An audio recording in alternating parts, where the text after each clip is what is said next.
Il y avait toute l'équipe, c'est une histoire d'équipe tout ça. Si vous saviez la pression que c'est quand on dirige la louange, quand on prêche, quand on dirige la Sainte Seine, il y a une pression quand même qui est là, qui n'est pas forcément évidente à gérer. Et chaque dimanche, dimanche après dimanche, eh bien, on avance. Des fois c'est bien, des fois on a l'impression que c'est moins bien, mais je sais que Dieu est glorifié.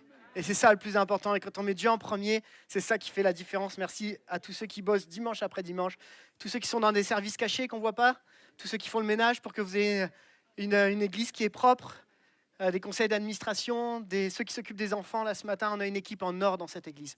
Et c'est une grâce, c'est une grâce. On va continuer dans cette direction. Vous allez bien? Oui? Moi aussi. Ça va, je suis content d'être avec vous. Et j'ai une question à vous poser. Est-ce que, comme souvent hein, quand je commence mes prédications, ça vous est déjà arrivé d'avoir l'impression que Jésus est en retard?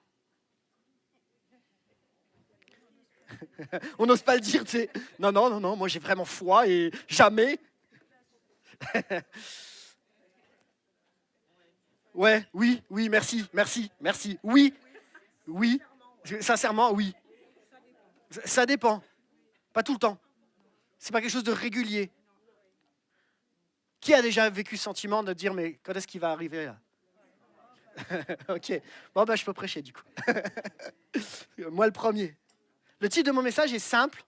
Quand Jésus semble être en retard. Quand Jésus semble en retard.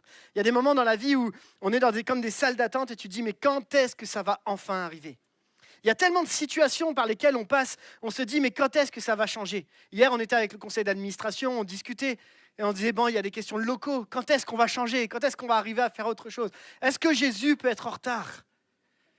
Alors la réponse, par la foi, tout le monde va dire non. Mais la réponse, par ta tête, on va dire oui, parfois. Oui, parfois, avec un S. Et... Enfin bref, vous avez compris. Il y a toujours un... Comment on réagit? Dites-moi, vraiment en cœur à cœur. Comment vous réagissez quand Jésus semble être en retard? J'ai pas trop entendu, j'ai entendu un... Ouais, ça nous agace un petit peu.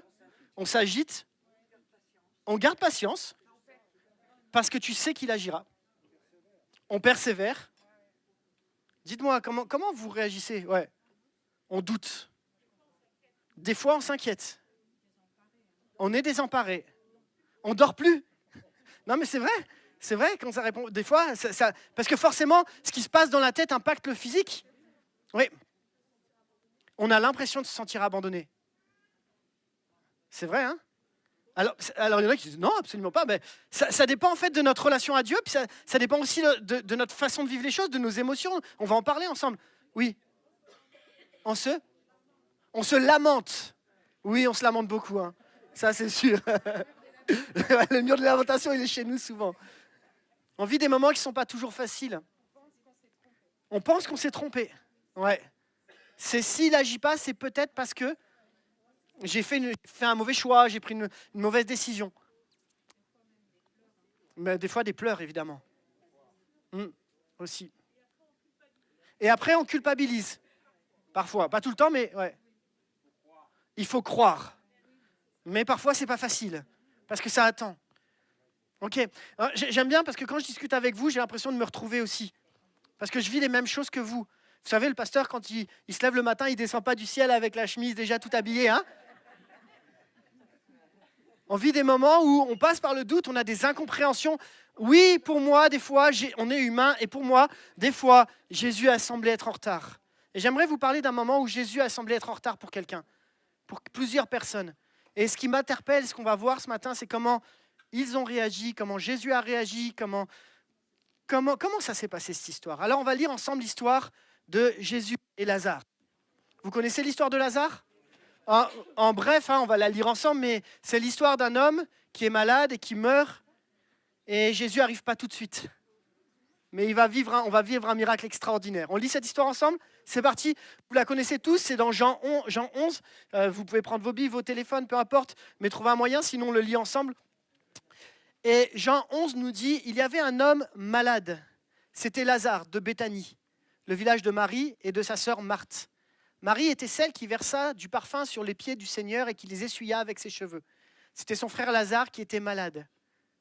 Les sœurs envoyèrent dire à Jésus, « Seigneur, celui que tu aimes est malade. » À cette nouvelle, Jésus dit, « Cette maladie n'aboutira pas à la mort, mais elle servira à la gloire de Dieu, afin qu'à travers elle, la gloire du Fils de Dieu soit révélée. » Ça, c'est une sacrée parole quand même.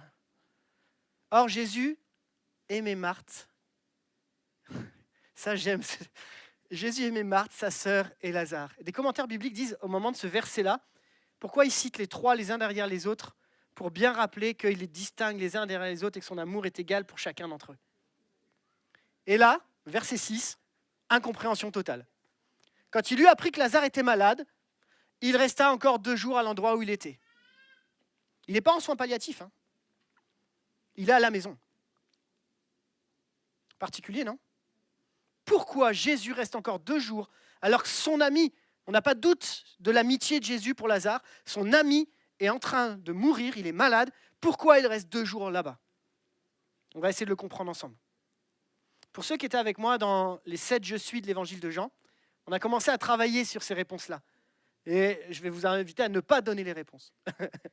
Mais j'ai vraiment eu à cœur de retravailler ce texte, le creuser encore plus, parce que j'ai vécu des choses en lisant ce texte. Donc on est là, statu quo, Jésus décide de ne pas venir tout de suite, alors qu'il y a une situation urgente. On continue. Puis il dit aux disciples, retournons en Judée. Les disciples lui dirent, Maître, tout récemment, les Juifs cherchaient à te lapider et tu retournes là-bas. Jésus répondit, n'y a-t-il pas 12 heures, 2 jours? Si quelqu'un marche le jour, il ne trébuche pas, parce qu'il voit la lumière de ce monde. Mais si quelqu'un marche pendant la nuit, il trébuche parce que la lumière n'est pas en lui. Après ces paroles, il leur dit, notre ami Lazare s'est endormi, mais je vais aller le réveiller. Les disciples lui répondirent, moi j'ai trop l'impression d'être un disciple des fois comme ça, Seigneur, s'il est endormi, il sera guéri.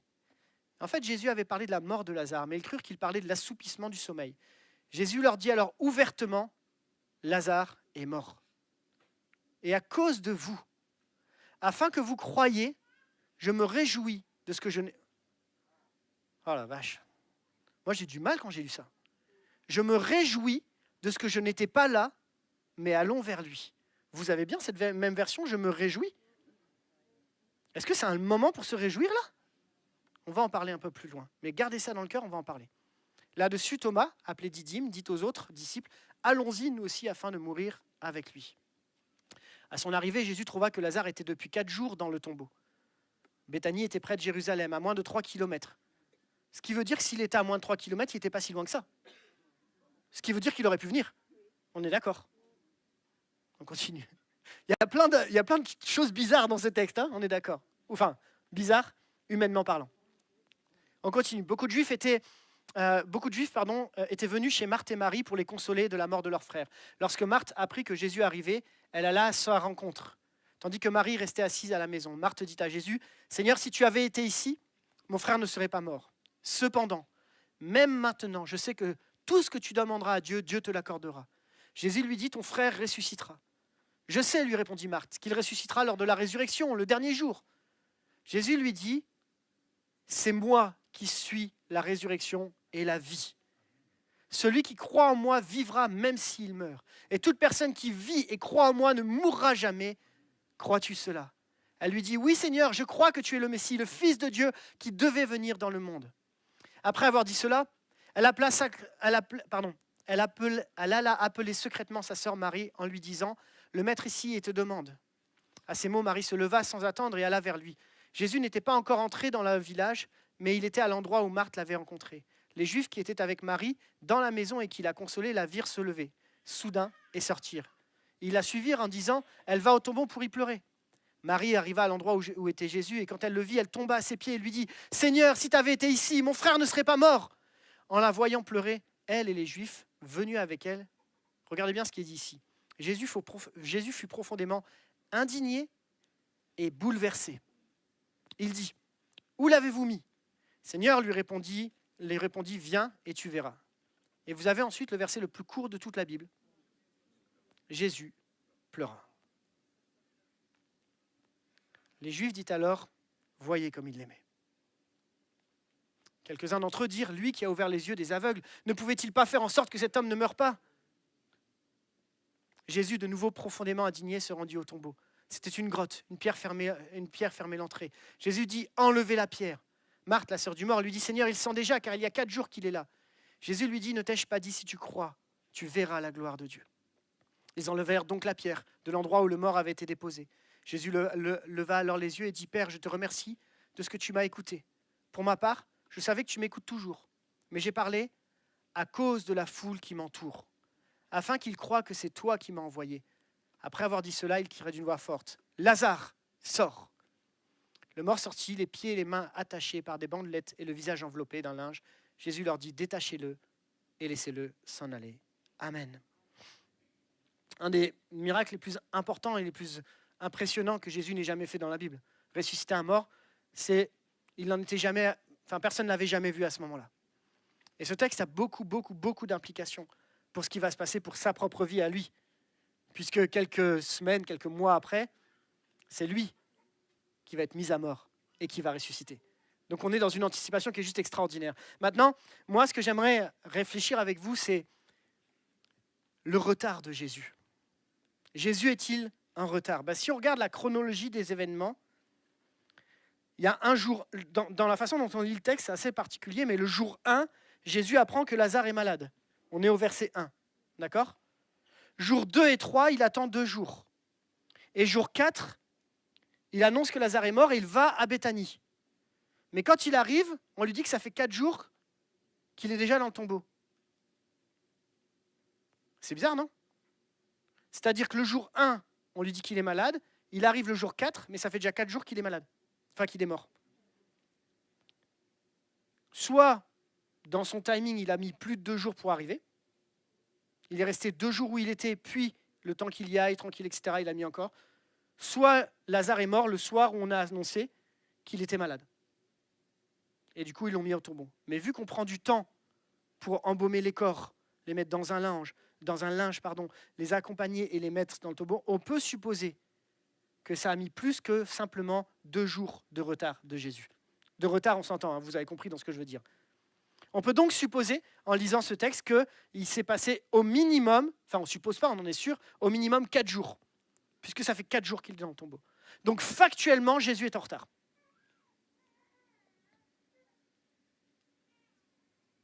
Ok.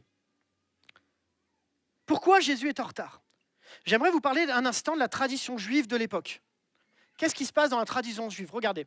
Donc ça, c'est Jésus qui a bien compris que le temps est une réalité qui nous concerne tous. Il trouva qu'il était depuis 4 jours, il n'y a pas 12 heures, et il nous dit après, n'y a-t-il pas 12 heures de jour ? Ça veut dire que Jésus connaît ton temps et connaît mon temps. Il n'est pas en train de dire, le temps c'est quelque chose qui me concerne et vous n'êtes pas dans la même réalité. Jésus te connaît, me connaît dans la réalité de notre temps. Sinon, il ne parlerait pas des 12 heures juste après. Il ne prendrait pas les 2 jours de marche. Il ne donnerait pas des indications temporelles. Donc Jésus, dans ce texte-là, sait très bien ce qu'il est en train de faire. Il n'est pas surpris par le temps. Pas comme nous, du coup. On est d'accord ? Jésus n'est pas surpris par son temps. Jésus n'est pas surpris par le timing. Par contre, nous, on l'est assez souvent. Regardez ce qui se passe dans la tradition juive à l'époque. C'est un rabbin qui disait ça. Le chagrin atteint son apogée le 3e jour. Pendant 3 jours, l'esprit... Je fais une parenthèse. Ce n'est pas la Bible qui dit ça. C'est la tradition juive. D'accord ? C'est comment les Juifs de l'époque considéraient la mort physique. Ça va ? Donc paniquez pas, je ne suis pas en train d'enseigner une doctrine un peu chelou. Hein, d'accord ? Le chagrin atteint son apogée le 3e jour. Pendant 3 jours, l'esprit plane autour du tombeau, espérant peut-être retourner dans le corps. Mais quand il voit que le visage a changé, il se retire et abandonne le corps. C'est-à-dire que les Juifs de l'époque, c'est ce qu'ils pensent. Ils pensent que pendant 3 jours, il y a quelque chose qui se passe autour et peut-être qu'il va revenir à la vie. Pourquoi Jésus arrive le 4e jour, d'après vous ? Parce qu'il y a 0 espoir. Il est vraiment mort. Et même dans l'inconscient des Juifs de l'époque, dans le peuple de l'époque, il n'y a pas d'autre possibilité que de constater qu'il est vraiment mort. Il n'y a pas un demi-miracle en disant « Non, mais en fait, peut-être qu'il dormait vraiment et il l'a réveillé. » Non, non. Là, c'est clair, net et précis. Tout le monde sait qu'après 4 jours, il n'y a pas de doute possible, Lazare est mort. Il n'y a plus d'espoir dans cette situation. La situation est bien, bel et bien finie et morte. Comme parfois on peut penser dans nos situations, quand tu as l'impression que tu es au bout de ta vie et qu'il n'y a aucune solution possible, que ça fait déjà plus de 4 jours dans ta mentalité à toi, que ta situation, tu ne t'en sortiras jamais. Quand tu arrives parfois à des moments de ta vie où la situation pour laquelle tu pries depuis des mois et des mois, et tu te dis, ça y est, maintenant les 4 jours sont passés. Il n'y aura pas de solution dans ma vie. Mais Jésus va nous prouver le contraire.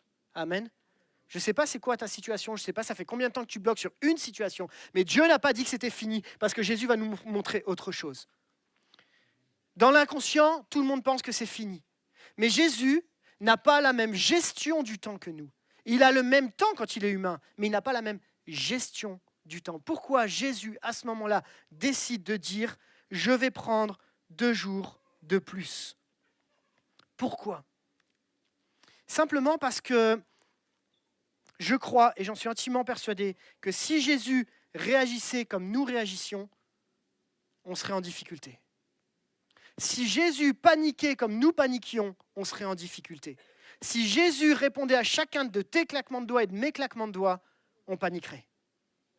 Et Jésus n'a juste pas la même gestion du timing de Dieu. Et c'est ça qui est vraiment important qu'il faut qu'on comprenne ensemble, parce qu'on n'aime pas le timing de Dieu quand il ne va pas dans notre sens, et on l'aime bien quand il va dans notre sens. Il y a une blague que j'aime bien, enfin c'est pas une blague, mais c'est une image qui avait été faite qui dit que c'est un monsieur qui arrive près de Jésus et qui dit « Seigneur, pour toi, 1 000 euros, c'est comme 1 euro puisque tu donnes tout. Seigneur, un jour est comme 1000 ans, donc tu peux me donner 1 000 euros puisque c'est comme... » Et là, Jésus lui répond « Attends une minute. » Vous avez compris le truc, ouais. Bref, le timing de Dieu, ce n'est pas le même timing que nous. Et la première chose qu'on doit saisir ensemble, les amis, c'est que si Jésus semble être en retard, c'est que notre perception n'est pas la sienne. Jésus n'est jamais en retard dans le sens où il connaît mieux que personne ton timing. Il est fondamentalement intentionnel dans sa gestion du temps. Il n'est jamais en retard parce que le temps, c'est lui qui l'a créé. Il n'est jamais en retard parce qu'il l'a vécu aussi quand il était sur Terre. Il n'est jamais en retard parce qu'il sait depuis le début ce qui va se passer à la fin. La réalité, les amis, et je veux vraiment vous encourager dans cette première partie, Jésus n'est jamais en retard parce qu'il sait, il te connaît, et il connaît ce qui est bon pour toi, même si tu n'as pas envie de l'entendre. Regardez ce que dit Spurgeon. Il y en a qui connaissent Charles Spurgeon ? C'est un gars qui a écrit beaucoup de livres chrétiens, et c'est vraiment intéressant. Il fait des analyses de textes vraiment poussées sur les textes, et il dit « Celui qui voit la fin depuis le commencement, rayonne avec une grandeur de style qui ne pourrait être imitée par nous. Ainsi, le Seigneur parle des choses non pas telles qu'elles semblent être, ni même telles qu'elles sont dans l'instant présent, mais telles qu'elles seront à la longue. La compréhension du temps de Dieu n'est pas la même que la nôtre. Pour autant, Jésus nous connaît et nous rejoint. Alors, ok, j'ai compris, on n'a pas la même conception, lui et moi. Mais comment ça m'aide quand je suis dans ma zone d'attente ? Comment finalement ça solutionne mon problème ? Et est-ce que ça solutionne mon problème ? Mon premier point était très simple, c'est de comprendre qu'il y a 2 gestions du temps qui sont différentes. Mais j'aimerais juste te dire, Jésus n'est jamais en retard. Il sait, il connaît, il te connaît, il me connaît. On continue ? Comment Jésus va réagir non pas dans les retards, mais dans nos retards ? Vous voyez que j'ai changé le mot, c'est plus le retard de Jésus, c'est la réaction de Jésus dans mes retards, dans ma conception à moi. Comment Jésus réagit ? Et c'est là que ça va être vraiment intéressant. Pourquoi on étudie ce texte-là ? Parce que quand tu comprends comment Jésus réagit dans tes retards, tu les appréhendes d'une meilleure façon. Si tu sais que Jésus agit de telle façon, alors du coup c'est plus facile à vivre, parce qu'il est avec toi dans tes retards. Tu comprends ? Et c'est vraiment important de comprendre comment Jésus réagit. Ça nous permet d'appréhender l'attente d'une autre façon. D'ailleurs, je le dis souvent, le retard n'est qu'une question de conception. C'est d'après moi, il est en retard. D'après moi, il n'a pas encore agi. La Bible nous dit que Dieu ne tarde pas dans l'accomplissement de ses promesses. Quelqu'un connaît la fin du verset ? Dieu ne tarde pas dans l'accomplissement de ses promesses. Au contraire, il use de patience envers nous. Ne voulons pas qu'aucun périsse, mais que tous parviennent à la connaissance de la vérité. Il use de patience, c'est-à-dire c'est sa nature qui va se développer dans nos zones d'incompréhension. Dans nos zones où, est-ce que finalement on n'est pas dans une forme de contrôle ? Je laisse ça à ceux qui ont écouté le message sur quand le contrôle me contrôle. Maintenant, avançons un petit peu. Comment Jésus va réagir ? La première chose qui semble très étonnant de la part de Jésus, c'est que quand il a appris que Lazare était malade, il resta encore 2 jours à l'endroit où il était. Et ensuite, il dit, à cause de vous, afin que vous croyiez, je me réjouis de ce que je n'étais pas là. Et là, moi, il y a un truc que j'y arrive pas. Comment, dans mes zones d'incompréhension, Jésus peut être dans la paix et dans la joie?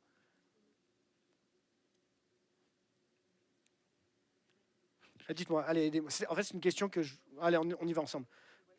Il sait l'avenir. Il prend la suite. Ouais, mais je suis d'accord avec toi, mais même si tu sais l'avenir, la mort de Lazare, c'est quand même une mort en soi. C'est étonnant quand même. Mais oui, il sait la suite, clairement. Ouais. Ben voilà, c'est comme ça, c'est fait, mon message est prêché. C'est exactement ça. En fait, il se réjouit non pas de la situation qui est compliquée, mais de ce qui va se passer après. C'est là où le concept humain et la vision divine de Jésus est bien plus supérieure à la nôtre. Parce qu'en réalité, ce qu'il nous montre, c'est que la paix et la joie va refléter sa divinité. Pourquoi sa divinité? Parce qu'à ce moment-là, les Juifs de l'époque, ils ont un problème. Ils sont OK pour que Jésus soit prophète. Ils sont OK pour que Jésus fasse des miracles. Mais ils ne sont pas OK pour que Jésus soit fils de Dieu. Ça, ce n'est pas possible pour eux. Et les amis, sachez-le, dans toutes les religions avec lesquelles vous allez discuter, tant que vous parlez d'un Dieu général, un Dieu universel, tout le monde est d'accord avec vous. Vraiment. Parler de Jésus et de sa divinité, là, ça divise tous les peuples, toutes les religions. Le problème, c'est Jésus. Mais c'est un bon problème, amen. Hein, on ne prend pas ça comme une phrase au milieu de nulle part. Hein. Le problème, c'est la divinité de Jésus. Et là, quel exemple on a? C'est que, en fait, le reflet de sa divinité, c'est que Jésus, au milieu d'une tempête aussi difficile que la mort, reste en paix. Et il te montre à toi que dans ta tempête, aussi difficile qu'elle soit, il reste en paix. Combien d'entre nous ici ont déjà expérimenté ceci? Tu passes par un moment hyper compliqué, de deuil, de perte, de moments où tu ne sais pas comment vivre. Et au fond de toi, il y a quelque chose de surnaturel qui s'appelle une paix divine. Qui a déjà expérimenté ça? Moi, le premier. Des trucs improbables. Ça tape de tous les côtés. Tu ne comprends pas ce qui se passe. Tu en prends plein la tronche, tu prends une vague, puis encore une vague. Et pourtant, tu es en paix. Ce n'est pas humain. Ça peut venir que de là-haut. Parce que celui qui vit en toi est plus fort que les circonstances qu'il y a autour de toi. Amen.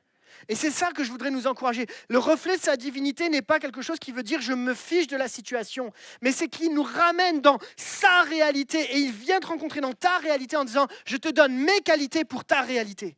Vous me suivez? Et c'est ça qui est tellement important. Pourquoi la Bible nous dit ne vous inquiétez de rien, mais en toute chose faites connaître à Dieu vos besoins?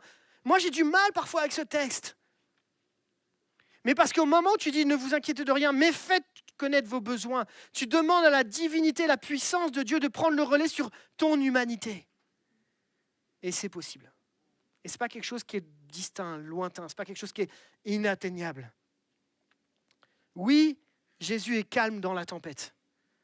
Parce que s'il stressait comme nous on stressait, il ne serait à aucun moment rassuré.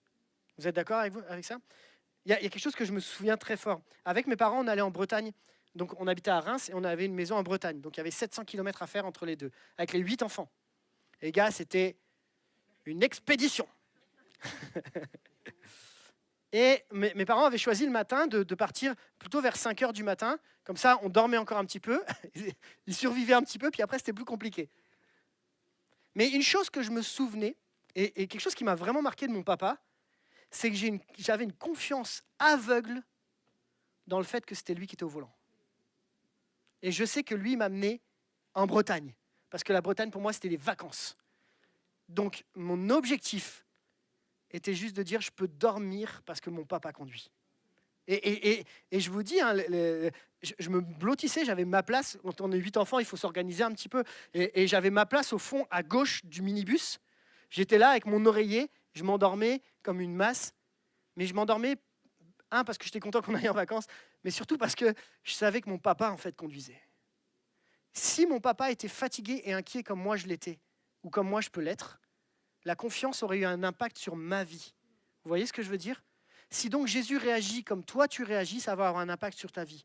Mais parce que Jésus est Dieu, il ne veut pas que tes failles humaines, mes failles humaines, soient les mêmes que lui. Et il y a une différence. C'est pour ça qu'il peut être en paix et dans la joie.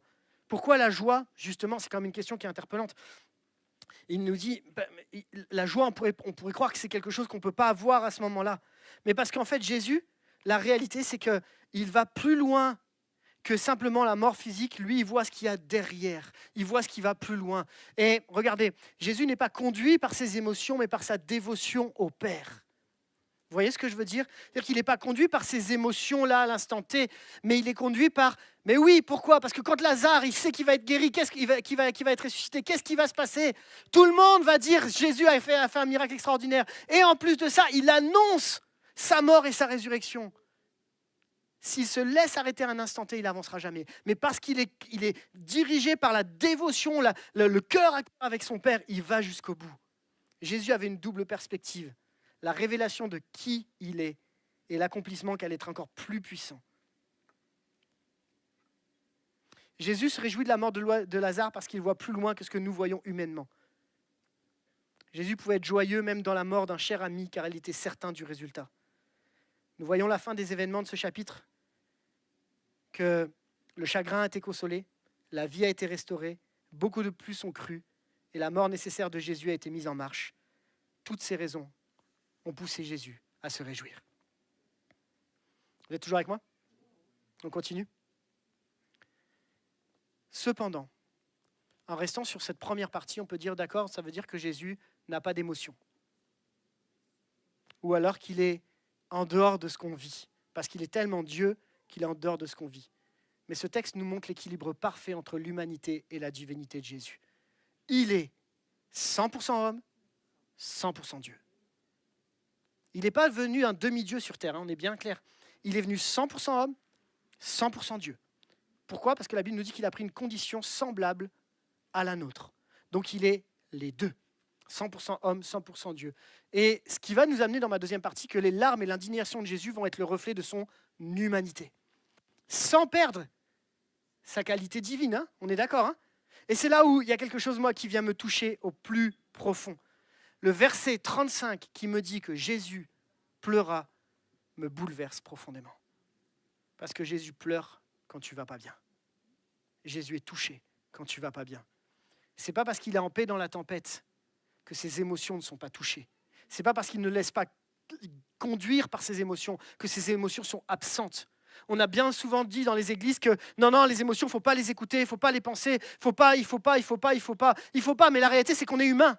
Et quand on a discuté tous ensemble tout à l'heure, tout le monde a dit que la réalité, c'est que dans la salle d'attente, on ne comprend pas et que les larmes, elles peuvent couler. Jésus est 100% Dieu, 100% homme. Et les larmes de Jésus nous montrent que, un, il était vraiment un homme. Deux, qu'il ne pouvait pas y avoir, il n'y a pas de péché ou de honte dans les larmes, puisque c'est un homme qui n'a jamais péché. Donc pleurer n'est pas un péché, ce n'est pas une honte. Jésus était familier avec la douleur. Jésus n'avait pas honte de son humanité. Jésus s'identifiait aux autres dans leur chagrin, mais par-dessus tout, Jésus aimait les gens. Et c'est intéressant d'ailleurs de voir qu'il y a deux personnes qui pleurent spécifiquement, deux groupes. Tu as Jésus, puis tu as Marie et toute l'équipe qui pleure. Et quand tu lis le texte et que tu vas gratter dans les mots, les grecs, etc., c'est pas le même mot entre Jésus pleura et Marie pleura. Le moment où Marie pleure, elle pleure avec... Ça fait beaucoup de bruit. Ça fait beaucoup de... parce que c'est dans la culture de l'époque. Il y a même des gens qui s'appelaient des pleureuses, qui étaient louées pour venir pleurer avec les gens, qui étaient payés pour ça. C'est une tradition. On aime ou on n'aime pas, peu importe. Hein. Mais en fait, il fallait pleurer à grand bruit. Il fallait que ça fasse du bruit. Il fallait que tout le monde l'entende. Parce qu'on accompagnait la personne dans son chagrin. Mais le texte nous dit, quand tu prends l'origine du mot, quand Jésus pleura, c'est des sanglots discrets, secrets, intérieurs, personnels. Il maîtrise ce qui est en train de se passer, mais il est quand même rempli de ses émotions pour Marie et Marthe et Lazare. Le regard de Jésus sur notre présent est peut-être déterminé par son regard sur notre futur. Il sait ce qui va se passer. Maintenant, on voit deux choses. On le voit, il est bouleversé, puis il est aussi indigné. Alors on a une grosse question avec l'équipe du mardi soir, là. Pourquoi il est indigné? Parce qu'elle doute. Alors, est-ce qu'il est indigné à cause du doute de Marie? Ça, c'est c'est une remarque souvent qui sort. Est-ce qu'il est indigné à cause de la réaction de Marie? Ça pourrait. Mais il y a les gens qui l'accusent aussi. Parce que les gens lui font du reproche, donc les gens ne croient pas. C'est à cause de ça qu'il est certainement indigné. Et j'aimerais vous proposer une autre option. Et moi, j'ai eu je me suis posé les mêmes questions, donc j'ai réagi comme vous. Et en lisant d'autres commentaires de ce texte-là, il y a quelque chose qui m'a interpellé. Et si Jésus était indigné, si Jésus était frémi dans ce qu'il est au fond, parce que ce qui l'agace le plus profond, c'est que la mort provoque ça sur la vie des gens. Et si Jésus était fondamentalement indigné, en colère, à cause de la destruction du pouvoir du grand ennemi de l'humanité, la mort. Et si Jésus était en colère, contre quoi? Contre ce qui détruit la foi des chrétiens, plutôt que les chrétiens. Et si Jésus commençait à être en colère contre ce qui empêche les gens de croire, souvenez-vous, écoutez bien, à quel moment Jésus est particulièrement en colère dans la Bible? Le temple. Ouais, vous vous souvenez du temple? Et là, les gars, il n'y va pas à demi-mesure. Il fait quoi? Il fabrique un fouet, s'il te plaît. Aujourd'hui, il fait ça, il est interné, le gars. Pourquoi il fait ça? Quand tu lis le texte, pourquoi il est en colère? Parce qu'il te dit que sa maison ne doit pas servir à une maison de vente, mais une maison de prière. Ce qui veut dire que les gens qui sont là, qu'est-ce qu'ils sont en train de faire? Ils sont en train d'empêcher d'autres personnes d'accéder à la maison de prière. Et ça le met en rogne. Quand quelque chose t'empêche de vivre pleinement ta foi. Jésus est indigné, en colère, quand il y a des événements dans ta vie qui t'empêchent de développer complètement ta foi. Là, ça le met en rogne. Et on s'entend, hein, la colère, elle est sainte à ce moment-là. Hein. D'accord? C'est pas la même colère que toi quand tu as envie de mettre un coup de batte de baseball. Là. Vous voyez ce que je veux dire? Donc il y a des choses qui nous mettent en colère. Mais il y a des choses que, quand Jésus est profondément indigné, c'est qu'il se dit, mais attends, cette mort-là, et en plus, qu'est-ce que ça provoque? Ça provoque le doute chez les gens. La mort provoque le doute, et moi, je ne veux pas ça. Et c'est là que tu vois ces émotions, elles sont parfaitement équilibrées. C'est ça qui est extraordinaire. Et j'aimerais te dire que Jésus, il est avec toi dans tes zones d'attente, dans tes zones d'incompréhension. Jésus, il est avec toi, il est touché comme tu es touché. Il est là au milieu avec toi. Il est émotionnel dans le sens où ses émotions, elles sont équilibrées. Il souffre, il pleure avec nous. Et il s'agace des choses qui freinent ta foi. Oui, ça, c'est mon Jésus. Celui qui me connaît pleinement Dieu, pleinement homme. Et les deux réunis pour toi et pour moi. Amen. Alors, comment on peut passer cette zone? Eh bien, je crois qu'il y a quelque chose à découvrir ce matin ou à redécouvrir. C'est redécouvrir ce Jésus dans mes retards. Redécouvrir Jésus dans mes retards. Chers amis, à chaque fois que tu passes par une zone d'attente, tu découvres Jésus tel que tu ne l'as jamais découvert. Vrai ou faux? Réfléchissez bien. À chaque fois que tu es passé par un moment de deuil extrême, de souffrance intense, de maladie, de perte, de tout ce qui est dur, tu découvres Jésus d'une manière que tu ne l'as jamais découvert avant. Mais on n'a pas envie, mais c'est quand même une réalité. Et je crois que ce matin, notre challenge, les amis, c'est de redécouvrir Jésus dans mes retards. Jésus nous amène à dire que l'objectif de découvrir Jésus, c'est découvrir celui qui est avant que celui qui fait. Dans tes retards, c'est de découvrir Jésus, celui qui est avant que celui qui fait. Pas de souci, tout va bien. Vous avez ce « je suis » qui est super important. Jésus lui dit, c'est moi qui suis la résurrection et la vie, celui qui croit en moi vivra, et même s'il meurt, et toute personne qui vit et croit en moi ne mourra jamais, crois-tu cela? À quel moment ce texte apparaît? Avant la résurrection ou après la résurrection? Tout le monde est d'accord que c'est avant? Si c'est avant, ça veut dire qu'il faut croire avant de voir. Ok. Et si Dieu nous poussait dans notre foi à dire, même si tu ne connais pas le Jésus qui pourvoit, crois qu'il pourvoit même si tu ne le connais pas. Vous voyez ce que je veux dire? On a ici quelque chose d'extraordinaire. Il y a le « je suis », c'est moi qui suis. Le « je suis » fait référence. Tous ceux qui travaillent avec nous le mardi, vous ne dites rien. Le « je suis », il fait référence à qui? Qui est-ce qui dit à un moment « je suis celui qui suis » Dieu à quel moment? Moïse, dans le buisson ardent. En gros, qu'est-ce qui va se passer? Dieu va se révéler à Moïse à travers le « je suis ». Je suis celui qui est. D'accord? Et Moïse, c'est Moïse, les gars. Pour les Juifs, c'est Moïse. Il y a Dieu et il y a Moïse. Sauf que là, il y a quelqu'un qui se met entre les deux, qui est plus grand que Moïse, qui s'appelle Jésus. Et Jésus est en train de dire à ce moment-là, vous avez connu Moïse, je vous montre un meilleur Moïse, je suis. Le ego émis, le je suis qu'on trouve dans le Nouveau Testament, c'est le même que celui qu'il y a dans l'Ancien Testament. Et Jésus est en train de dire, les gars, à partir de maintenant, Moïse c'est de l'ancienne génération, c'est l'ancienne alliance, je suis. C'est moi qui suis. Et ça a une importance capitale, parce que les gens commencent à découvrir non pas quelqu'un qui fait, mais quelqu'un qui est le je suis. Et ce matin, Dieu veut se révéler à toi comme le je suis.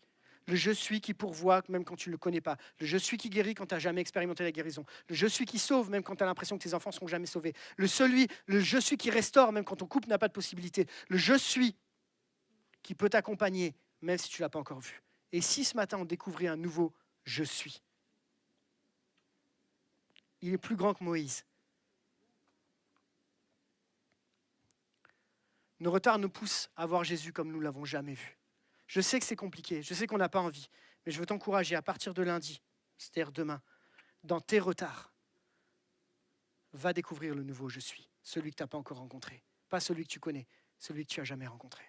Et Jésus veut se révéler à toi. Jésus s'est révélé au peuple juif, à Marie, à Marthe, de cette façon-là. D'abord en étant, puis en faisant. J'arrive à la fin. Si Wilfried, tu veux bien me rejoindre au piano.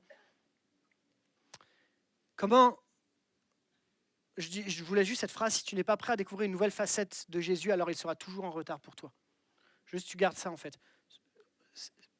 Parfois on n'a pas envie que Jésus soit en retard, mais si tu n'es pas prêt à découvrir une nouvelle facette de Jésus, il sera toujours en retard pour toi, d'une façon ou d'une autre, parce qu'il ne correspondra pas toujours à ce que tu attends. Je termine les amis, je termine pour de vrai. Comment réagir ? Marthe est arrivée près de Jésus et a dit, si tu avais été là, il aurait été guéri. Mais elle dit quelque chose qui est très important. Souvent, on reste sur la première partie de la phrase. Mais derrière, qu'est-ce qu'il va dire ? Il va dire, mais maintenant, je sais. Il faut arrêter de blâmer Marthe à chaque fois, la pauvre. Elle n'a rien demandé à personne. Marthe, elle a dit, si tu avais été là, mais maintenant, je sais. Marthe fait un pas de foi de fou, les amis. Mais maintenant, je sais que si tu demandes quelque chose, mais maintenant. Et s'il y avait un maintenant dans ta vie où tu vas dire, mais maintenant, je sais. Elle n'a pas dit j'ai vu, elle dit je sais. Elle connaît qui il est, pas qui est, ce qu'il fait. Ok, on parle de Marthe. On parle de Marie. Marie va dire la même phrase, si tu avais été là. Mais comment elle vient ? Elle se jette à ses pieds, en pleurs, si tu avais été là. Son attitude de cœur te montre qu'elle sait que Jésus est capable de faire quelque chose. Même si elle ne comprend pas. Marthe, Marie, les gars qui vont déplacer la pierre. À quel moment tu déplaces une pierre quand on t'a dit que ça fait 4 jours que la personne allait décéder ? Si ce n'est sur une parole de Dieu. Mais maintenant, je sais. Les gars qui vont délier Lazare qui sort du tombeau. Bon, ça devait être très très particulier quand même à ce moment-là. Mais ils font un pas de foi. Jésus aurait pu dire, tu sors et tu es délié en même temps et tout est réglé. Non, non, non. Jésus travaille en coopération avec nous. Il aurait pu faire sans la foi de Marthe, il aurait fait sans la foi de Marie. Il aurait pu arriver même à distance sans même venir et guérir Lazare et le ressusciter, sans venir. Mais il a décidé de venir. Il fait en collaboration avec ta foi, en coopération avec ta foi. Il est avant de faire. Quelle facette de Jésus tu veux découvrir ce matin ? Je veux découvrir dans mes incompréhensions. Je veux parler à tout le CA, les amis, tous les conseils spirituels. Oui, il y a des enjeux, mais notre challenge, ça va être de découvrir d'abord qui il est avant que qui il fait. Et on est en train de le faire et on va le vivre. Amen. Je veux parler à tous ceux qui passent par des temps d'attente, quels qu'elles soient. Je te encourage dans cette zone d'attente. Découvre qui il est. Viens à ses pieds comme Marie. Jette-toi quand tu n'as plus les forces. Lui, jamais il te reposera et jamais il te remettra dehors. Dieu n'est jamais en retard. Mais quand il prépare quelque chose, il prépare quelque chose de plus grand que ce que tu vois à l'instant T. Je termine avec ça pour de vrai. Si Jésus avait guéri simplement Lazare, un homme malade, à quel moment ils auraient découvert que Jésus est celui qui a la résurrection et la vie ? Jamais. Parfois, Dieu ne résout pas un de tes problèmes parce qu'il va en résoudre un plus grand derrière. Parfois, Dieu ne résout pas instantanément ce problème parce que ce qu'il veut gratter, c'est ce qu'il y a derrière, ce qui est de plus grand, ce qui est au fond de ton cœur pour en faire quelque chose de plus grand. Si Jésus ne te guérit pas de ton caractère tout de suite, c'est peut-être parce qu'il veut changer ton cœur de manière plus large. Si Jésus ne te change pas comme tu aimerais, c'est parce qu'il veut faire quelque chose de plus grand derrière. La réalité, elle est là. Jésus, des fois, arrête, ne fais pas ce que tu veux tout de suite, parce qu'il fait quelque chose de plus grand. On prie ensemble? Seigneur, on est devant toi ce matin. Et je te prie ce matin pour tous ceux qui passent par ce temps où Jésus semble être en retard dans une situation. La foi, elle est peut-être là pour d'autres situations, mais sur cette situation, ils ont décidé que c'était trop tard. Ou en tout cas, ils ont le sentiment que Jésus est en retard. Seigneur, ma prière, c'est vraiment que tu puisses les encourager, premièrement, à comprendre que ton temps n'est pas notre temps, mais que tu gères le temps de la meilleure des façons. À comprendre que Jésus est parfaitement Dieu, mais qu'il a été aussi parfaitement homme et qu'il nous comprend, qu'il nous connaît. Et que s'il ne réagit pas tout de suite, il est dans la paix pour lui. Il est dans la paix pour cette personne. Mais pourtant, il est profondément ému et rempli de compassion quand on passe par la douleur. Seigneur, je te prie pour ceux qui ne voient pas de solution afin qu'ils découvrent une nouvelle facette de qui est Jésus. Pour celui dont la situation semble morte, qu'il redécouvre celui qui appelle à l'existence ce qui n'existe pas. Pour celui qui n'a plus de force, qu'il découvre celui qui fortifie. Pour celui qui n'a plus d'espoir, qu'il découvre l'espoir divin. Pour celui qui ne dit que c'est pas possible que Dieu pourvoie, qu'il découvre celui qui pourvoit. Seigneur, même si nos zones d'attente, on n'a pas envie de les vivre, renforce notre foi, étoffe notre foi. Aide-nous à découvrir celui qui est avant que celui qui fait. Mais je sais aussi que tu vas faire, parce que tu es un Dieu qui est fidèle à tes promesses. Je te prie, Jésus, ce matin, qu'un élan de foi soit renouvelé dans nos cœurs. Je te prie qu'un élan de foi soit boosté dans nos vies, afin, Seigneur, qu'on puisse dire, Seigneur, je sais, maintenant je sais que mon Rédempteur est vivant, qu'il se lèvera le dernier. Maintenant je sais que Jésus ne me laissera pas tomber. Maintenant je sais que je ne suis pas seul. Seigneur, je te prie pour un temps de restauration des cœurs et des pensées. Merci Jésus, parce que tu as été capable de ressusciter un mort. Alors aucune situation morte n'est impossible. Et ce matin, tu nous dis, Lazare, sors. Cette situation qui nous bloque, qu'on puisse en sortir sur ta parole, afin d'expérimenter la puissance et la grandeur de Dieu. Dans le nom de Jésus, nous avons prié. Amen.